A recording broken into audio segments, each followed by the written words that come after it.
નમસ્કાર વિદ્યાર્થી મિત્રો, મારી યુટ્યુબ ચેનલ સંજય પટેલમાં આપ સૌનું હાર્દિક સ્વાગત છે. મિત્રો, આજના વિડીયોની અંદર આપણે ધોરણ 9 વિષય છે ગુજરાતી, જેનો પાઠ 23મો, જેનું નામ છે લઘુ કાવ્યો, દુહા, મુક્તક અને હાઈકુ.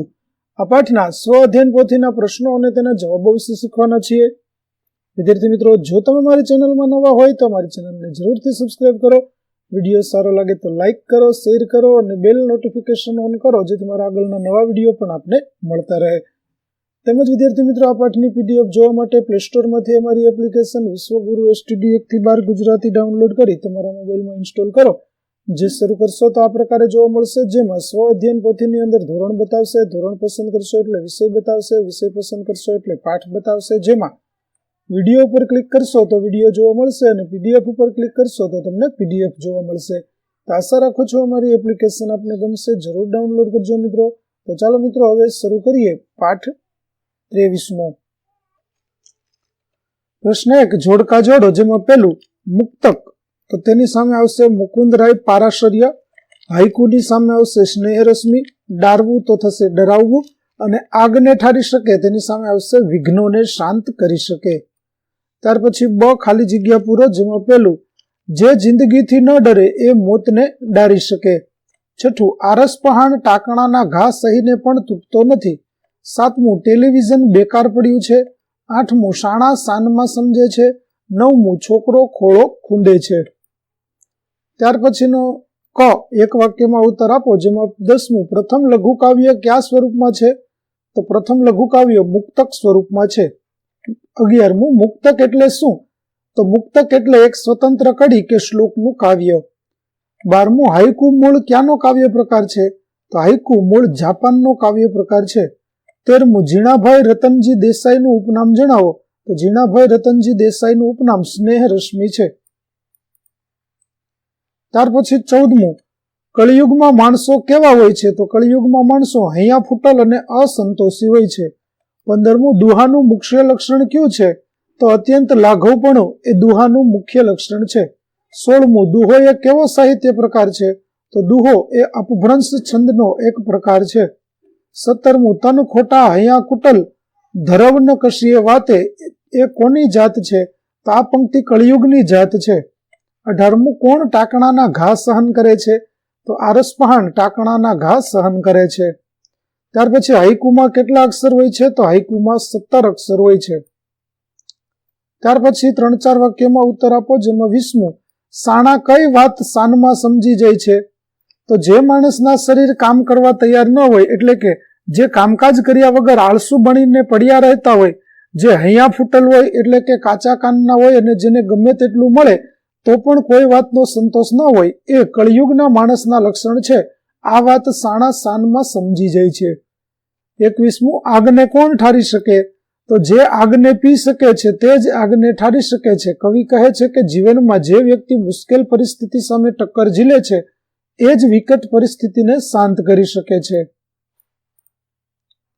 ત્યાર પછી 22મું, હાઈકુમાં ટેલિવિઝનના ઉદાહરણ દ્વારા કવિ આપણને શું સમજાવે છે? તો ટેલિવિઝન આપણા જીવનનું અભિન્ન અંગ બની ગયું છે. નાના બાળકથી લઈને વૃદ્ધજનોને ટેલિવિઝન વગર ચાલતું નથી. છતાં દીકરો જ્યારે માતા પિતાની ગોદમાં આવે છે ત્યારે ટેલિવિઝન પણ ગૌણ બની જાય છે, એટલે કે ટેલિવિઝન બંધ પડ્યું છે. ત્યાર પછી 22મું, નીચેના 8-10 વાક્યમાં ઉત્તર આપો. જેમાં પહેલું, ટાકણાના ઘા સહીને પંક્તિથી તમને શું શીખવા મળે છે? સમજાવો. તો આરસ પહાણ ટાકણાના ઘા સહન કરે છે. એના ઘાથી ડરતો નથી કે તૂટી પડતો નથી. આથી આરસ પહાણ સુંદર શિલ્પને ધારણ કરી શકે છે. કવિએ આરસ પહાણના દ્રષ્ટાંતથી સમજાવ્યું છે કે માનવીય જિંદગી અડગ આત્મવિશ્વાસથી જીવવાની છે. આવી વ્યક્તિ જ ગમે તેવી મુશ્કેલીમાં પણ હારી જતી નથી કે કોઈથી ડરી જતી નથી. એ મોત સામે પણ ઝઝૂમવા તૈયાર હોય છે. આવી વ્યક્તિ જ જીવનની વિકટ પરિસ્થિતિનો સામનો કરીને કંઈક મેળવી શકે છે, તેમજ આવી વિકટ પરિસ્થિતિમાં સફળતા માટે સતત પ્રયત્નશીલ રહે છે. અંતે તમામ કસોટીઓમાંથી પાર ઉતરીને તે ધારી સફળતા પ્રાપ્ત કરે છે. ત્યાર પછી 24મું, હાઈકુમાં વર્ણવાયેલ શબ્દચિત્ર તમારા શબ્દોમાં લખો. તો અહીં હાઈકુમાં પારિવારિક સંવેદના અને લાગણીને દર્શાવવામાં આવી છે. આજના સમયમાં ટેલિવિઝન એ માણસના જીવનનું અભિન્ન અંગ બની ગયું છે. નાના બાળકોથી માંડીને વૃદ્ધ લોકોને પણ ટેલિવિઝન વગર ચાલતું નથી. આવા સમયે બાળક જ્યારે માતા પિતાની ગોદમાં આવે છે ત્યારે ટેલિવિઝન ગૌણ બની જાય છે, એટલે કે ગમે તેવા ભૌતિક સુખો પણ માનવીય સંવેદના અને લાગણી સામે ઝાંખા પડી જાય છે. આમ આ હૈકુમાં માનવીય સંવેદનાને જીવંત દર્શાવવાનો પ્રયત્ન સ્નેહ રશ્મિએ કર્યો છે. ત્યાર પછી વ્યાકરણ વિભાગની અંદર જઈએ છે. એમાં પેલું છે સાચી જોડણી. તો જિંદગી અને ટેલિવિઝન છે તે આ રીતે લખાશે. ત્યાર પછી લિંગ ઓળખાવો. તો જિંદગી સ્ત્રીલિંગ થશે, આરસ પહાણ પુલ્લિંગ થશે, ટાંકણું નપુંસકલિંગ થશે, શિલ્પ નપુંસકલિંગ થશે, ટેલિવિઝન નપુંસકલિંગ થશે અને આગ છે તે સ્ત્રીલિંગ થશે.